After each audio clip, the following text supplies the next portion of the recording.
Do you believe in God or don't you? Are you religious or are you an atheist? Or are you someone in the gray area, an agnostic?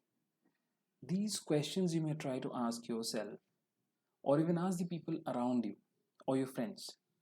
You will see that everyone has very different answers. You will see that man's relationship with God can often be very complicated. Sometimes these complicated ideas of God and religion create some very serious problems. And sometimes they can be a source of great humor. And in some cases, human beings' relationship with his or her God can make us think very deeply about what actually is the truth. The story by Mexican author Gregorio Lopez y Fuentes was written at the time of the Mexican Revolution and talks about a village simpleton's incident in life when one time his crop was devastated by hailstorms. You all very well know how about the risks that are associated with farming and how too little or too much rain can damage crops. Such had happened with the protagonist Lencho. Now, Lencho was a believer in God, so much so that he thought that more than being a source of hope and strength, which resides in our minds, God probably was the Union Minister of Agriculture, who could send him monetary compensation for his damaged crops. So, he wrote a letter to God asking for money, which was read by the post office staff. Although most of them had a good laugh at Lencho's expense, the postmaster decided to collect money from his colleagues and friends to be handed over to Lencho.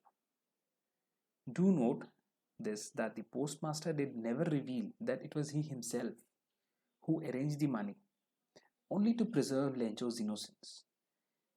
He arranged as if it was God who wrote back to Lencho. On page 6 of your textbook, the fourth paragraph reads, it was the postmaster himself who handed the letter to him, while the postmaster experienced the contentment of a man who had performed a good deed, looked on from his office. Even I would think the story must end really well. But see what happened in the end. So Lencho had asked for 100 pesos from God. Peso is Mexican currency. The postmaster's crowdfunding could only manage 70 pesos. This made Lencho really mad and he immediately wrote back another letter to God asking him never to send money through the post office because he foolishly presumed God would never give him less than 100 pesos. And the post office staff were corrupted people who stole a part of his money that God had sent to Lencho. Oh, the irony. Maybe next time he would ask God to use Paytm or internet banking. I hope this made sense. You must read the story yourself if you haven't already. Be prompt to submit your homework by 12 p.m. day after tomorrow.